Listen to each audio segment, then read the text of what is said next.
All right, Jacob. Today is National Spouses Day. What did you do for your honey today? I made her a delicious DiGiorno pizza pie, and I think she was very appreciative of that. Oh, I mean, how can you not? How can you not? It doesn't get better than that.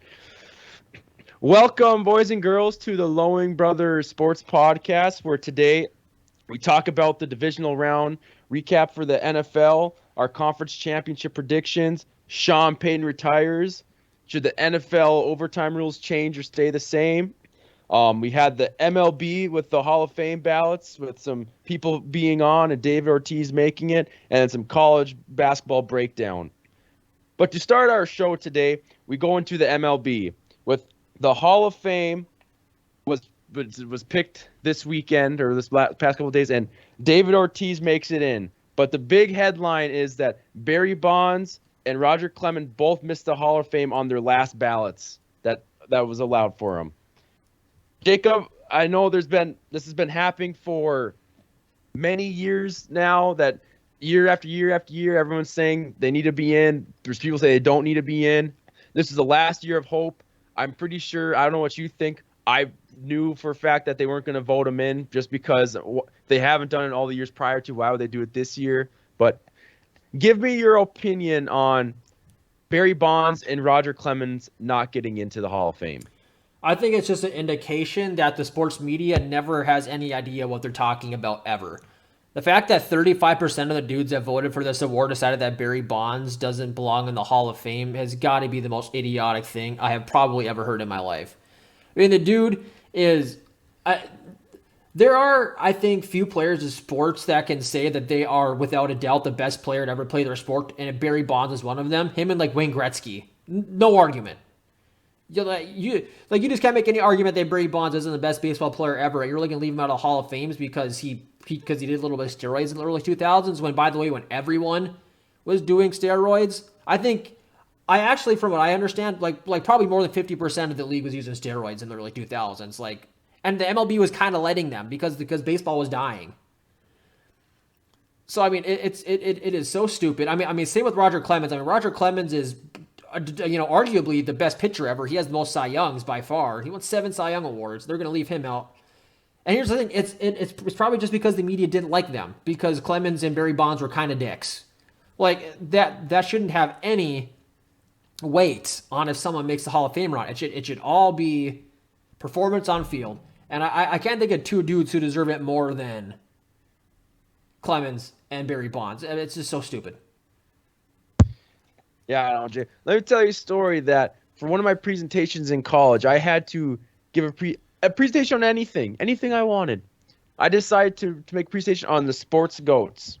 I picked about every single sport that's out there today: basketball, baseball, everything. And I put down a couple people every single time of like, basketball, you have Michael Jordan, LeBron James, and at the end I put a picture of him and I said GOAT, and I put like Michael Jordan or something, and I even put like tennis and all that. I had a baseball one, and I had Barry Bonds. It wasn't even close.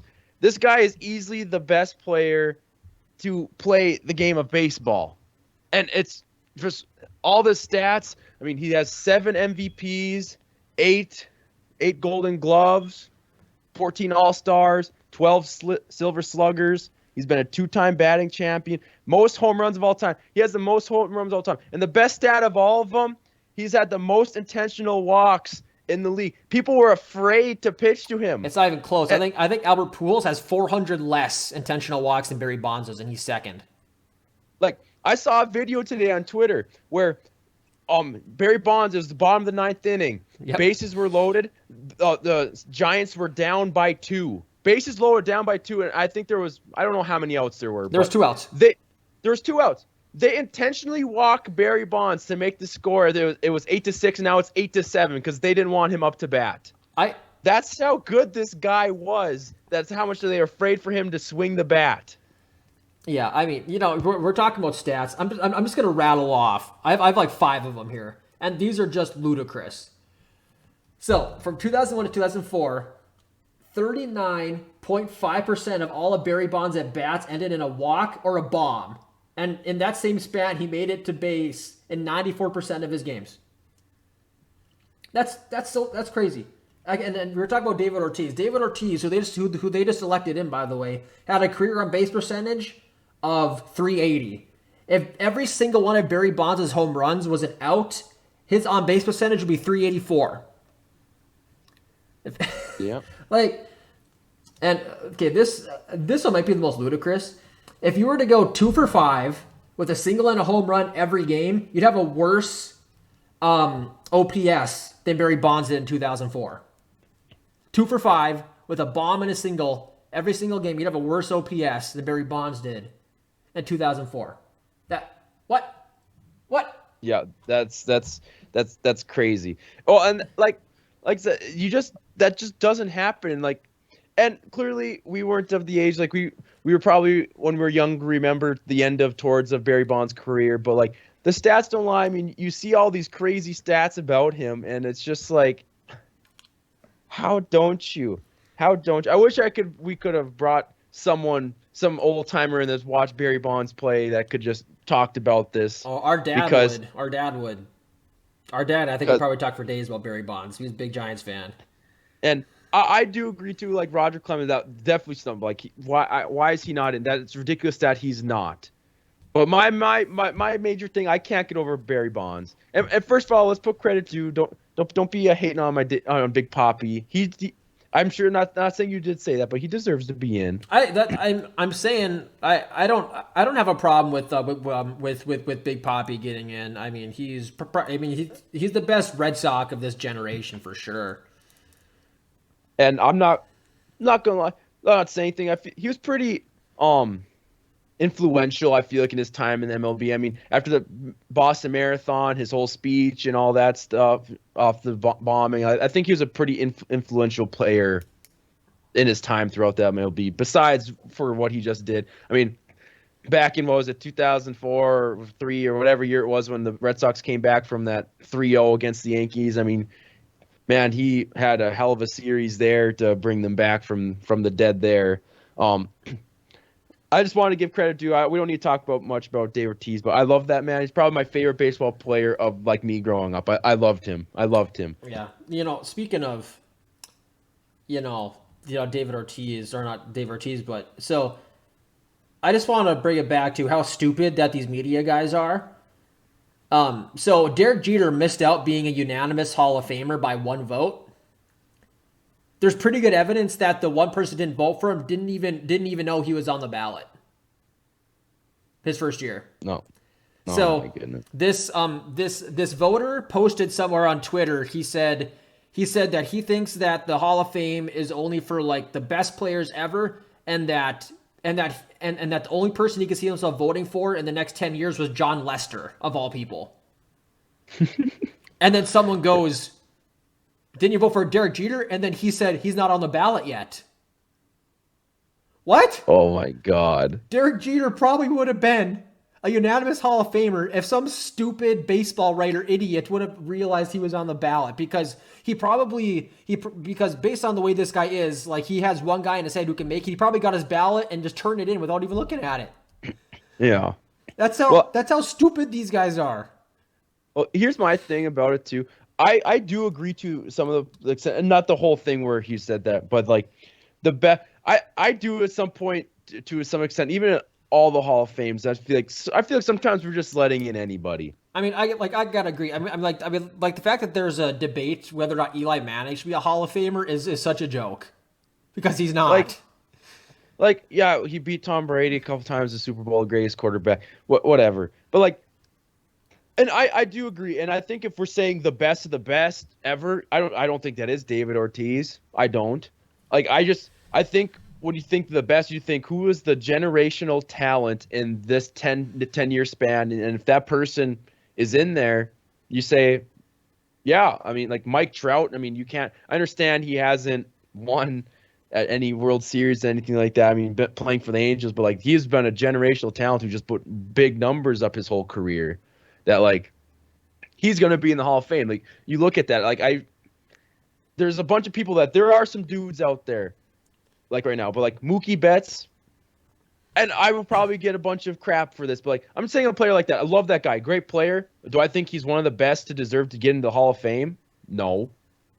And I'm saying if we're going to the standard of the best get into the Hall of Fame, So I mean, in my opinion. and like everyone's gonna have a different opinion on what standard your Hall of Fame should be. Like I don't have a problem with. I mean, like that's why that there's only been one unanimous pick ever for the Baseball Hall of Fame, which is Mariano Rivera, which is so weird considering that a relief pitcher is the Yeah. only Well, she deserved it, unanimous. but Yeah, but it's because some of those voters basically won't vote for anybody because they think that the Hall of Fame is only for like the pinnacle of baseball, right? Or the pinnacle of football. That's why there isn't ever a unanimous pick because some of those guys have such ludicrous standards.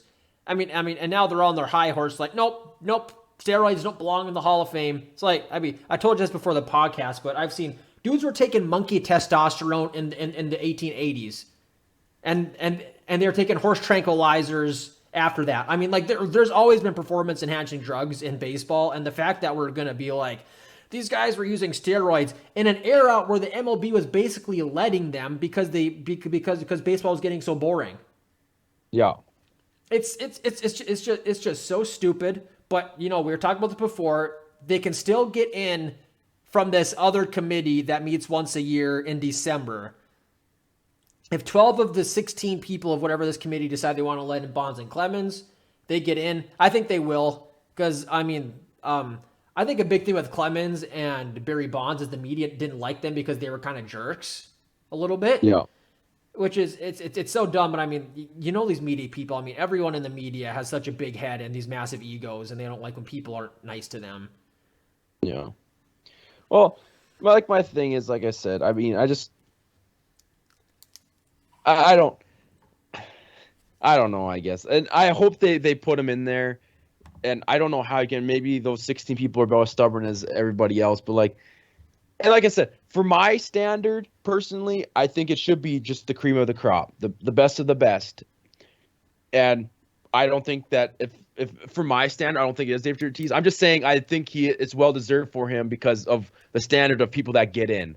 For that standpoint, I'm saying David Ortiz well deserved. He deserves to be in. But if we're talking about Jared Lowing's standard, I don't think he meets the criteria of being the best of the best. Yeah, no. Like this would be asking me, Jacob. Like, and his career's not done. We might have a different opinion in this. Like 8 years down the line, but like Jose Altuve's career so far. I mean, would you think he's the best of the best that he deserves to be in there? I mean, thing is, 8 years from now, Astros have been up there and in the World Series and playing quite a bit, and he's been the best player for them and stuff like that. But like 8 years from now, I wouldn't be surprised if people are talking about like, oh, Hall of Fame ballot player right there. I mean, I just think that's the standard, is that some of these players and whatnot. And I'm not even trying, like, great player too, and I could probably get a lot of hate for this, but like even saying like Bryce Harper, like that dude's a dude. But do I think he's the cream of the crop and like the best of the best? No. I mean, if Bryce Harper gave me like 2 more MVP caliber seasons, and I think it's definitely there. I think like right now, I mean, honestly, if Mike Trout quit playing baseball right now, I'd put him in the Hall of Fame, I think. Oh, Mike Trout for sure. Mike Trout, I'm saying, but that's one of the few people like in the league right now. I'm like that. That's that is one guy who deserves to be in. Like, I'm just saying, like, I don't think right now. I feel like if you ask some people, they'd be like, right now, everyone who's playing the MLB right now, some people be like, there's probably like 6 people right now, or like 8 people that are going to be in the Hall of Fame eventually.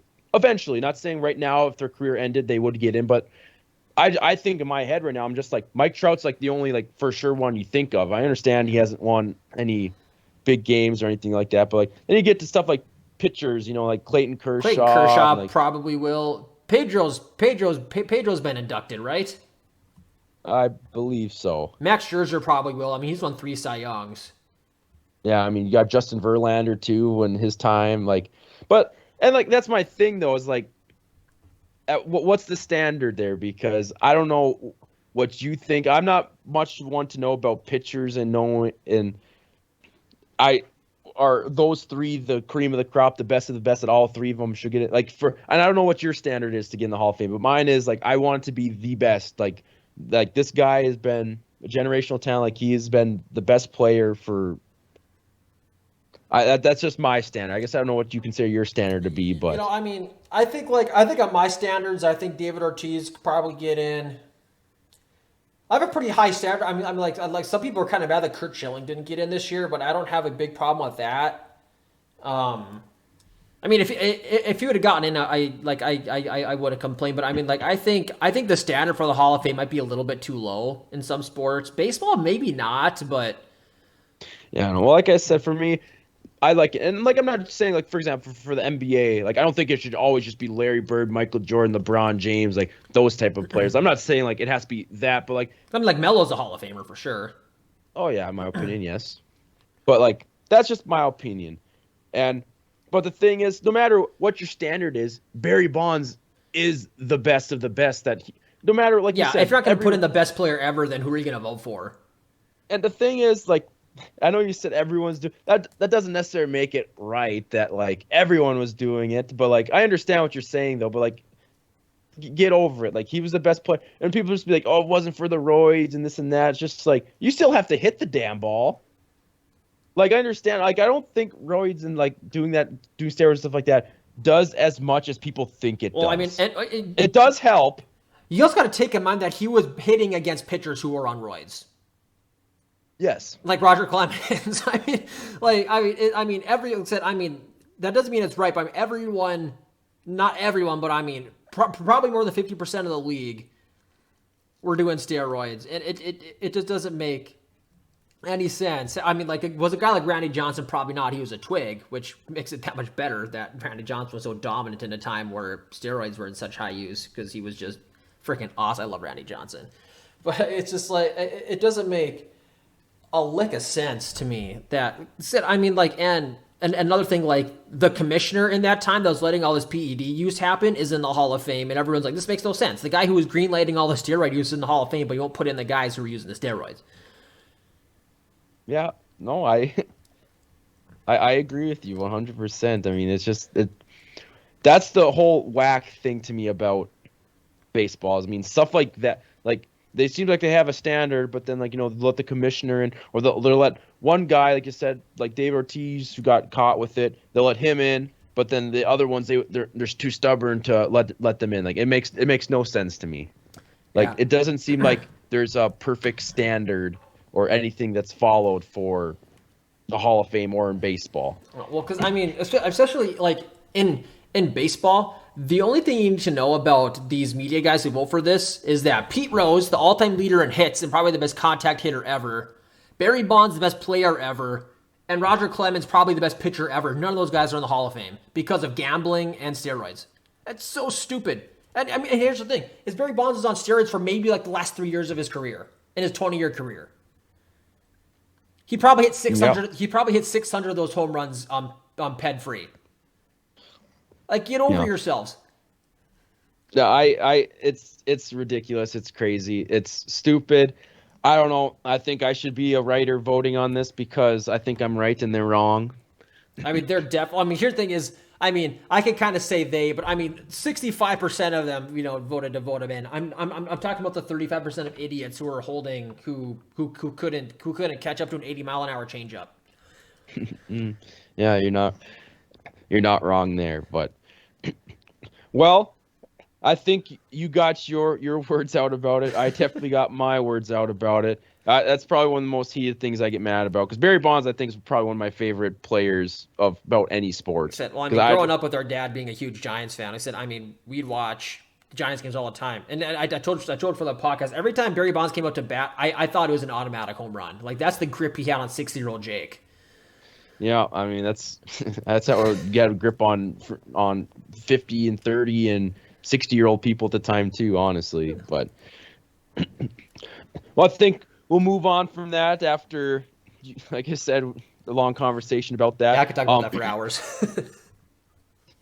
Well, Jacob, you have a little breakdown for us for college basketball. I know you've been watching a lot of or at least a handful of that lately. I haven't with my 4 girls basketball games in 6 days. It's been quite a grind. I haven't been able to do. I've basically been going to basketball, coming home, and going right to bed these past days. So Give us a little breakdown, a little run of the college basketball world right now.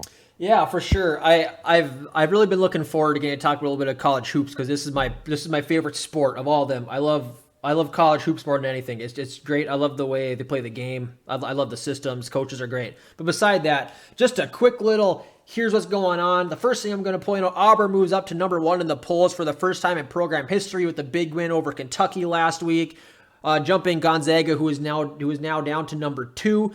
Illinois last night pulled up a huge upset over Michigan State, missing their star player Kofi Cockburn.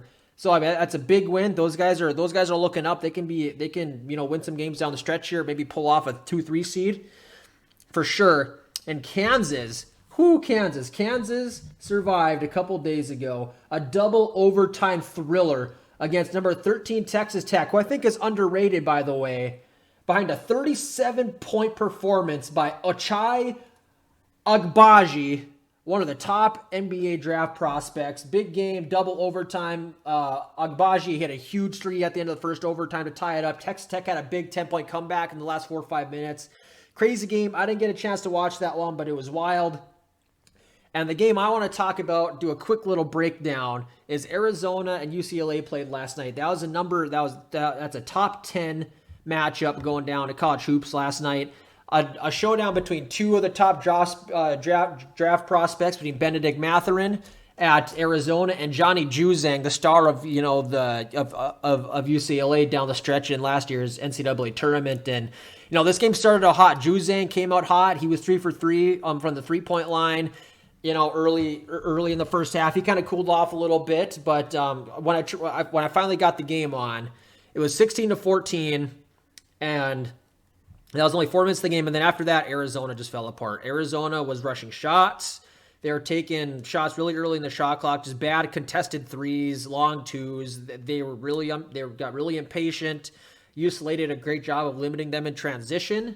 Bill Walton at one point said during the night that Arizona plays the fastest in the country, with their average shot being thrown up in 14.6 seconds of the shot clock. So they really get up and down, but they limited the transition game. I mean, Arizona just looked bad, after about the first 4 minutes. Their second leading scorer, though, Tubelis, a big 6'11" white guy out of Lithuania. He had limited minutes because he's been dealing with some injuries, so I mean that could have factored into it. And Mathurin played just awful. I mean, he finished with 16 and 10, but he was 5 for 22 from the field. He was missing layups. He just didn't look good. But I mean, I think the big takeaways from this game are UCLA's got a great roster. They got 4 guys who can put the ball in the hoop, averaging over 10 a game. Juzang is great. He like I said, he started hot, but he didn't play all that well after that yesterday. But I think if Juzang plays well, I mean, these guys are a top 10 team for a reason. They can go deep. So I mean, I think that's the big thing here. I mean, I think Arizona's better than they looked yesterday. I think they'll for sure, rebound. I mean, they missed a lot of, rhythm threes that they definitely could have knocked down. I think they were just shooting poorly. They're missing, Tubelis. So, but I think they'll rebound. But I actually think my biggest takeaway is Bill Walton might be the worst announcer ever. I can't stand listening to that guy.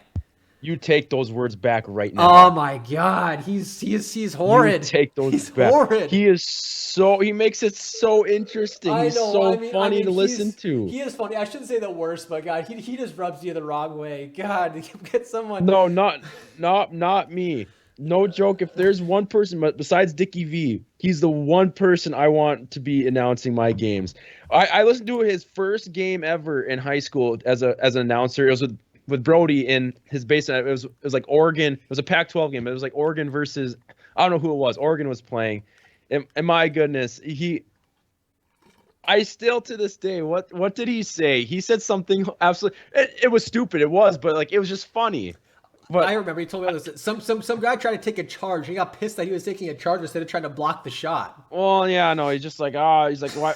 He's like, I missed the good old days when people just went up and tried to block him instead of taking these charges. And he said that. I'm just like, what? I'm just like, this dude just got a charging call and created a turnover for his team. I'm like, what are you talking about, Bill Walton? Ever since that, I love him. He says stupid things, and I love him because he just sounds like like just any other normal guy who doesn't know what he's talking about on air, and he makes me feel good about myself. I love listening to Bill Walton. He's I mean, hilarious. he just wrecks the flow. Like the play-by-play guy will be saying something, and then he'll be like, "What are you doing? Stay on the floor!" It's like, what? That's why I love him. What are you doing, Bill?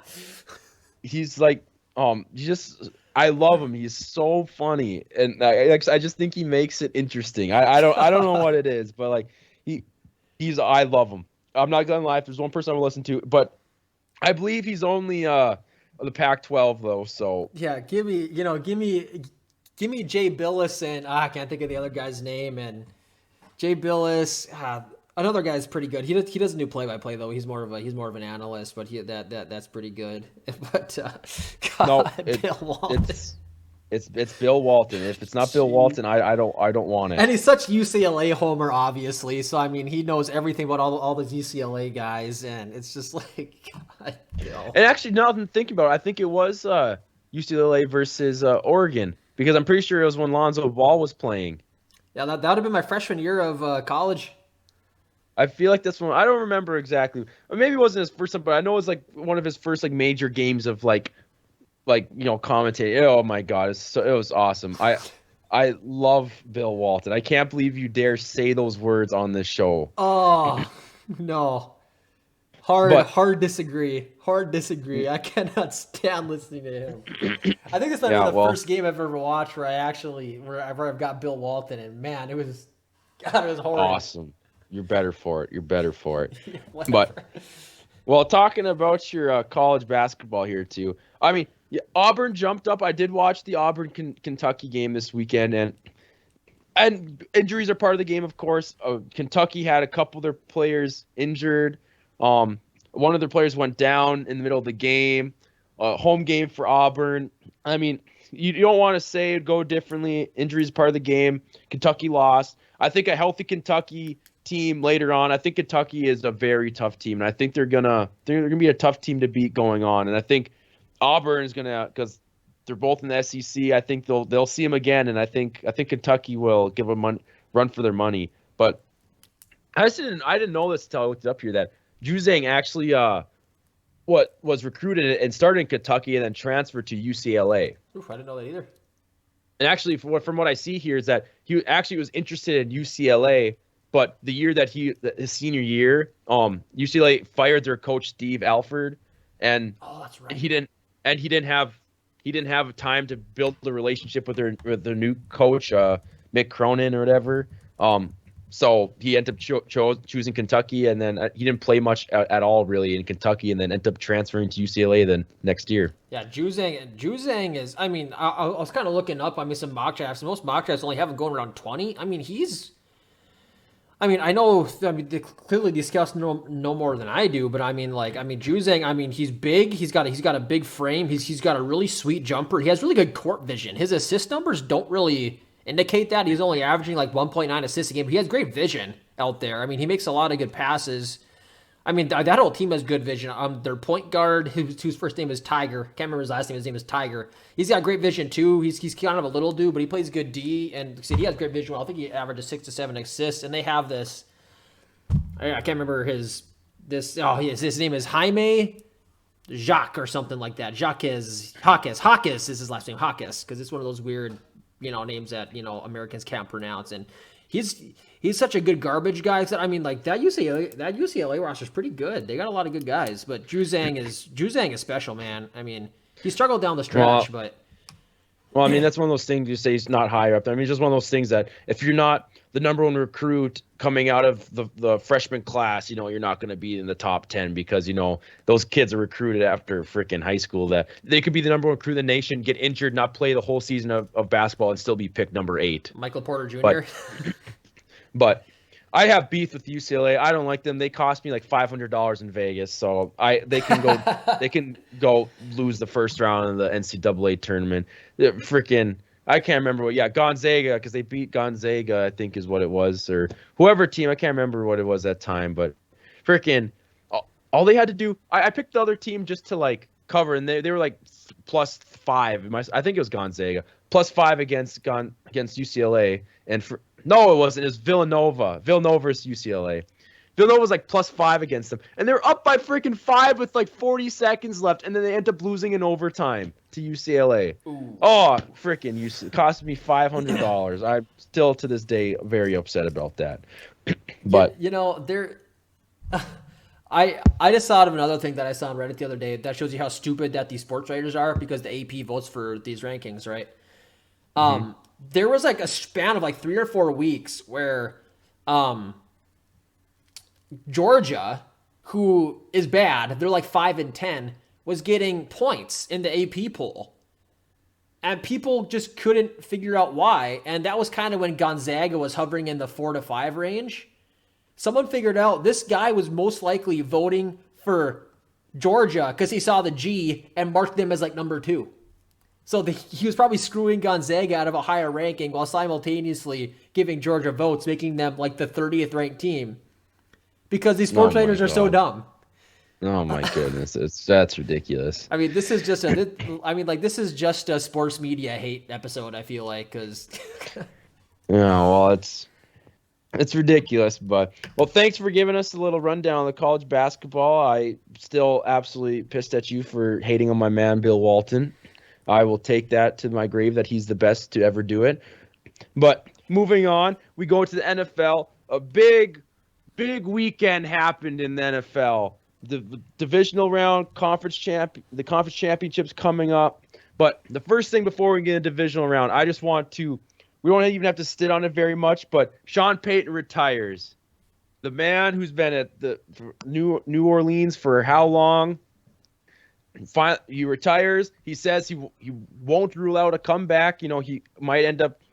Just he's done for now. From what he said he wouldn't ever rule out him never coming back. But what do you think about Sean Payton retiring in his career that he had? I mean, I think he had a great career. I mean, he had 15 seasons with the Saints and a Super Bowl to show for it, and a lot of good years with Drew Brees. I think it's time for him to get out. That organization clearly needs a rebuild. I think they're like $40 million over the salary cap. So I mean, their roster's not getting any better this year. So I mean, yeah, I think it's time for him to step down and maybe coach like the Bears in 2 years, or someone that has a little more. I I I wouldn't be surprised if in a year or two he came back, but I think it was just time for him to get out the Saints and kind of let the Saints just start over because I think they need to. Yeah, I think, especially after Drew Brees. I mean, it sucks. They had a couple good years there towards the end of Drew Brees' career where they thought they could have won another Super Bowl or something. But I don't know. I think after Drew Brees left and they're kind of down, like you said, I just think like you said, I think the Saints just need to completely restart. And I feel like I don't know if they were going to fire him. I feel like maybe they just had a mutual parting. I'm sure they would have brought him back for another year or something, but I think it was a good time for him to get out, and I think it's a good time for the Saints to move on and, like I said, try to figure something new out because they didn't have the best season. I mean, clearly they were the Buccaneers' kryptonite, but I don't know. He had a 63% winning record as a head coach, 9-8 in the postseason. I mean, 17 games in the postseason as a head coach. I mean, it's pretty good. So I mean, he's had a really good career coaching, and like I said, I think he'll be back. I don't know. I saw a meme today or something it's just like, and it was on Twitter. What did it say? It said Mike McCarthy fired, and then it had an asterisk on the bottom. It said, and approximately 1 year from now, and then it said, and right next to it is just like a year and 1 day from now, Sean Payton gets hired as the Cowboys head coach or something like Yeah, that. that wouldn't surprise me. I think the Cowboys are probably moving on from McCarthy after next year because that experiment hasn't worked out well. The Cowboys are pretty good this year, just didn't perform. I think unless McCarthy brings them to a Super Bowl next year, or even I should say even the NFC Championship, I think he's gone. If he doesn't bring him to an NFC Championship, I think he's canned. And I think Sean Payton's done, but I think he's going to look for the next good opportunity. I don't think he's going to go coach the Lions or the Jaguars. I think if like a team like the Cowboys came up, he'd take the job. If for some reason maybe Bill Belichick ends up retiring, which I don't see him ever doing until the day he dies, something like that. I think he'll take over a team once there's a good team that's ready to win and ready for him to come in. But it's like I said, great head coach, definitely one that I've lived with my whole life. Like a lot of things are changing. The NFL quarterbacks retiring that I grew up with all the time. coaches too. But moving on from that, we have our divisional round recap, which people have been saying that this was the best NFL playoffs like round ever in the history because we have two amazing games between the Rams, the Buccaneers, Rams winning 30-27, and then the Chiefs, Bills, the Chiefs winning in overtime 42-36. The Rams were dominating the Buccaneers the whole game. Buccaneers come storming back at the end of the game, and the Rams end up kicking a field goal and winning the game. I remember seeing tweets and stuff right after the game saying this is the best football game of the year and maybe even for the past, since the Rams and the Chiefs faced off in that one shootout game or whatnot. And then you have the Bills and Chiefs that come back and do what they did. You have two just absolutely amazing games this weekend. And I don't know where you want to start, Jacob, if you want to start the Rams or Buccaneers or the Chiefs, Bills. You take it off in whatever way you want. I mean, I just think to sum it all up, I mean, every single game had a field goal kicked at the end of regulation. 3 to win and 1 to tie after a 13-second drive. I mean, it was just, all of them are down to the wire. I mean, I think the big news, is that the overtime rules are busted. We can talk about that later. I mean, I gotta say, I really didn't foresee the 49ers winning that football game. I mean, I just kind of feel like in a game where your defense gives up 6 points and you have Aaron Rodgers, you're probably going to win the football game. But, I mean, the Packers special teams were so bad. I mean, they were just horrendous all game. And that was kind of the deciding factor, I think, there. I mean, Rodgers could have played better, but I mean, it's tough to play well when it's cold, up there in January. So I'm not really, and I don't think he played poorly, so I'm not really going to knock him there. I guess I kind of completely forgot about those other two games. I'm just too focused. I was too focused on the two just great games that happened on Sunday there. Yeah, the Bengals and the Titans. I didn't really watch that one, but I watched the whole Bengals Titans game, and I tell you what. I think the Titans had it, and like I said, the Titans had the ball with, 30 some seconds left in the game on their own 45. It was like second down, and Tannehill throws. Like they have the game, they get a first down, get a couple more yards here and there. They kick a field goal, they win. Tannehill throws an interception. Burrow drives them down a couple, has 30 some seconds to do it, kick a field goal, and win the game. I cannot believe the Bengals. I mean, I'm a big Bengals guy. I'm a fan of the Bengals. I just can't believe that they made it to the. We said a couple weeks ago that I wouldn't be surprised if they made it to the Super Bowl because they can get hot. But if you had told me at the beginning of August that the Bengals were going to win, we're going to make it to the playoffs and make it to the AFC Championship game, I would have been like, nah, it's the dumbest thing I ever heard. No, they're not. Yeah. Well, I was right. I believe I was right about every game, but the Packers won. I'm pretty sure I said I didn't want the Chiefs to, but they won. I'm pretty sure I picked the Rams, and I think I picked the Bengals over you.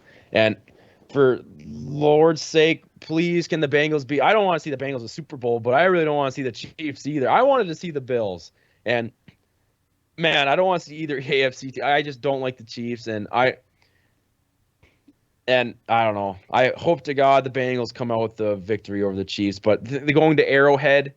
Oh man, that's gonna be tough, and especially a young, unexperienced team like the Bengals. I'm not saying they can't win, but to go into Arrowhead with the young team that they have, being led by Joe Burrow, which the guy's a dude, but I think that's a tough game for them to win. I mean, it took 450 yards and like 5 touchdowns, not 5 touchdowns, but 4 touchdowns from Burrow to beat them by 3 last time, and I think he has to have a similar game. Because their defense isn't going to be able to stop Kansas City. Especially the way Kansas City's playing right now. They've been, like I said, they've been rolling. I know Blake texted me again right on Sunday morning, whatever day it was, or whatever he said, and just like, oh, no faith. He said, how about them 49ers? It's like, I'm not hating on the 49ers. I never said they're bad. I just didn't think that they would make it this far. But like we said at the beginning, whatever team gets hot, they can compete and make it. I don't know I think the 49ers are just doing enough to win. And that's all you need to do right now is do enough to win. I don't think they've been absolutely dominant over their teams. Their defense has been playing very well, but I don't think they've necessarily been dominant so far in the playoffs. But I don't know. They play a tough Rams team, and the Rams are playing good. Once again, Blake, if you're going to listen to this, I'm once again picking the Rams over the 49ers. I do not think the 49ers will beat the Rams, but I've been wrong the last 2 weeks. I've been wrong both weeks. The Cowboys one was whatever. The Packers I'm surprised about, but if the 49ers come out with Jimmy G as their quarterback, leading them to a Super Bowl again, I'd be surprised. I think the Rams will win, and I think the Chiefs will win as well. I think it'll be Rams-Chiefs, and I think it's going to be a shootout Super Bowl. I really think.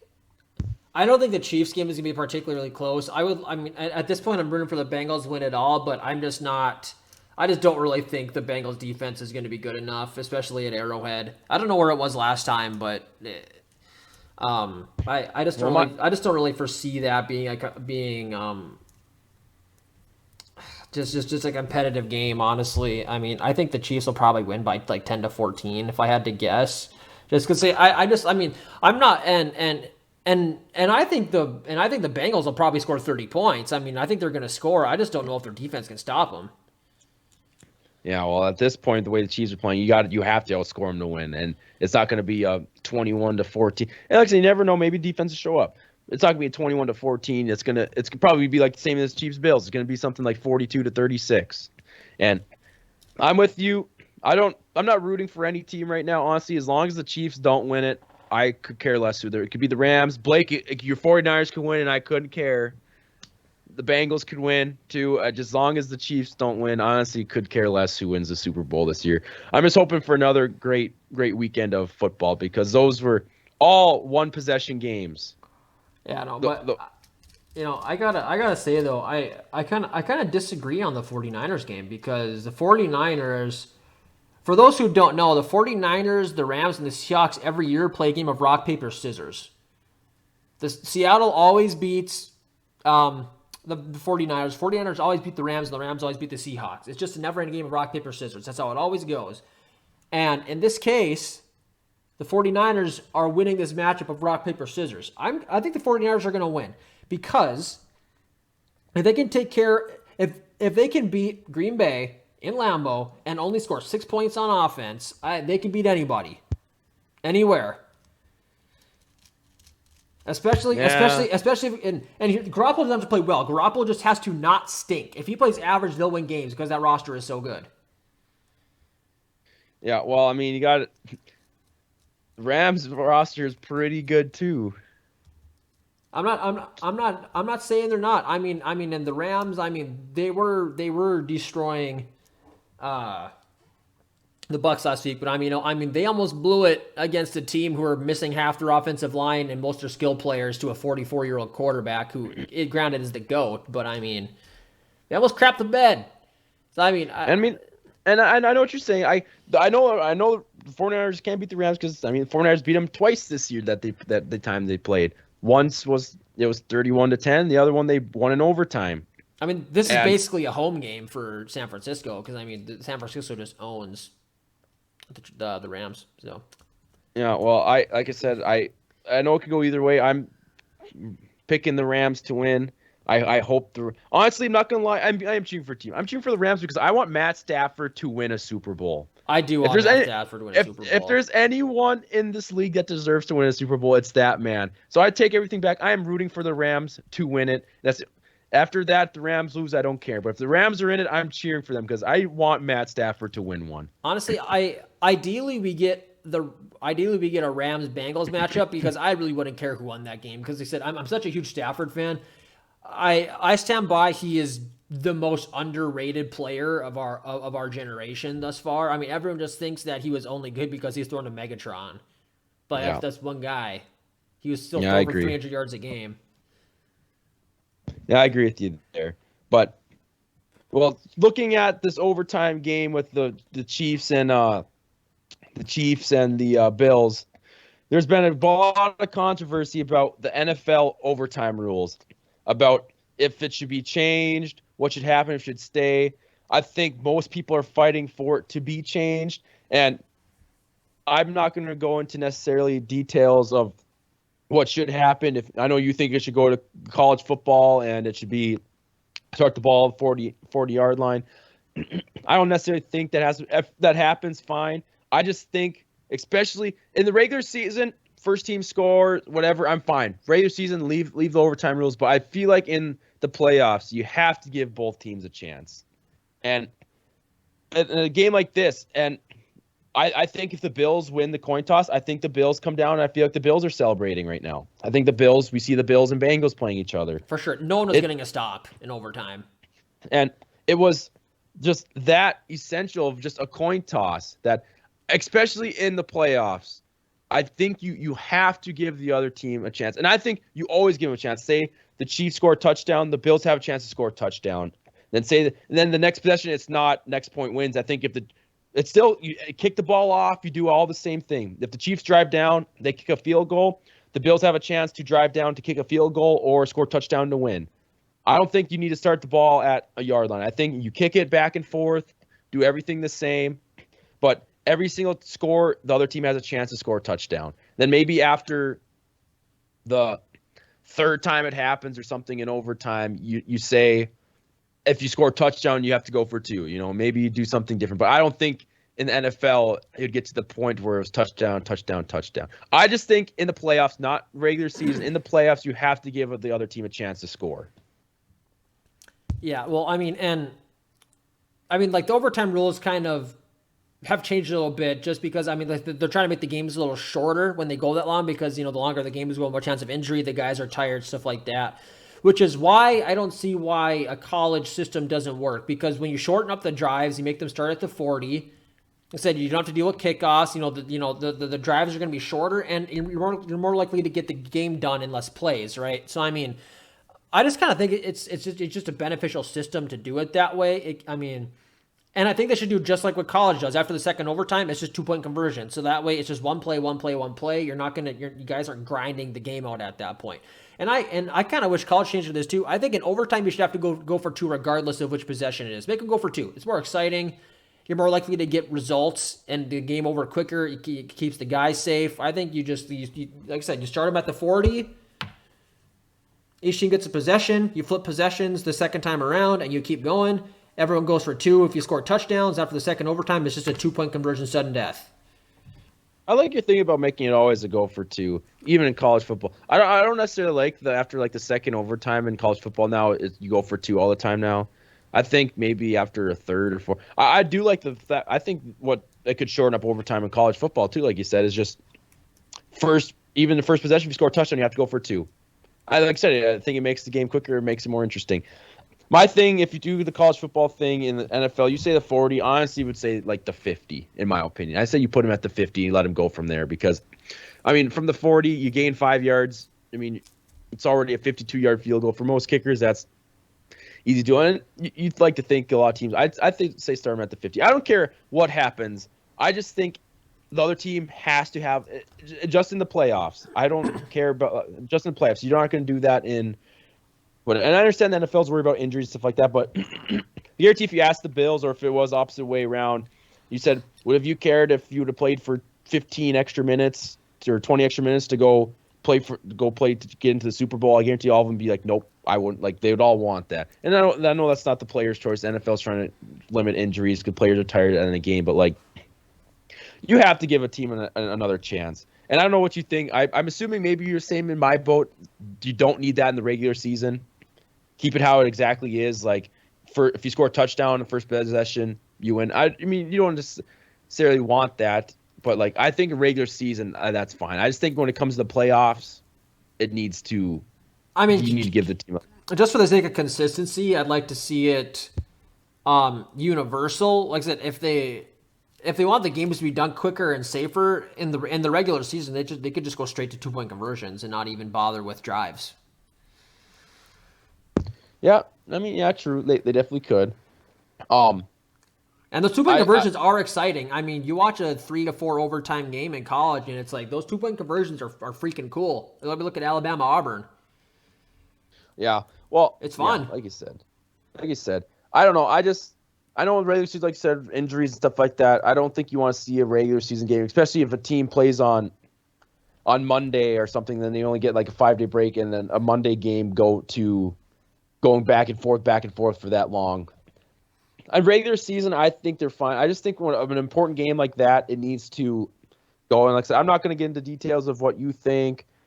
I just think whatever the system is, both teams need to have, no matter what, have an attempt to tie the game or have a chance to score it, and continuously be that, not just after say the Bills, if they got the ball back and scored, then its next point wins. Like I think every single time, even if it's the Chiefs score touchdown, Bills score touchdown, Chiefs kick a field goal, the Bills should have an opportunity to kick a field goal or score to win, in my opinion. Well, I mean, for sure. I mean, it's just so dumb that a coin toss basically decide the outcome of a game. And I've seen way too many people on Twitter going, "Well, it wasn't a coin toss. The Bills need to play defense." It's like, yeah, but why should the Chiefs have to play defense? A coin toss shouldn't decide who has to play defense. That's so stupid. I mean, there's just so many people. I mean, and I kind of thought it was a universal opinion that the overtime rules need to be changed. And I saw a lot of people on Twitter that were like, "Nope, the rules are just fine as is. Bills should just play better defense." It's like, well, no, Yeah. because I mean, your point is correct. The Bills should have played better defense, but that's still a bad system. Yeah. I agree with you. Like you said, yeah, the Bills. Yeah, you'd like to think they should be able to get a stop, but like towards the end of the game, when both teams are scoring like that, like that whoever was more likely to get the ball was going to score. Just like the year in the Super Bowl, and the Patriots came back against the Falcons, they kept scoring and scoring and scoring. You knew when the Patriots won that coin toss, you knew they're driving down and scoring. Like you knew they were. They were just on a roll. They had a lot of momentum. They're going to score. And like same thing for Super Bowl. You can look back that I enjoy that the Patriots went down, scored a touchdown, the game was over. You'd like to give, especially in Super Bowl, the other team an opportunity to tie the game up or keep it going, but I don't know. Like I said, you'd like to think that you have to have both defenses go play and get a stop out there, or both offenses out there a chance to go score. For sure. I mean, I think it was the Texas Tech Kansas game that I was talking about that went to double overtime, where after the tip, the announcer goes, "Well, at least in this game, both teams get a chance to score." No, like no crap. Honestly, that's what I like about college football. It's like both teams always have a chance to score, or tie it, or do whatever. But I don't know. In my opinion, that's my opinion on overtime. I think we have the same general consensus. But well, thank you guys for all listening. Like I said, this is only what we're doing next week, and actually next week, Jacob, just putting this on here now, we will probably only be doing one. I'm going to New York next week. I won't be home or anything That's on right. Thursday, Big so night. we'll probably be doing one next week. Actually, I'm hoping we can do it Tuesday if we can, because I'm going to go try to ball it up at Open Gym in Crystal on Wednesday. So That sounds great, and hopefully I have some more college hoops to break down next week again. college hoops will have good old Super Bowl matchup, and hopefully some other things to talk about to you guys next week. So you guys have a great next year week, and take it easy.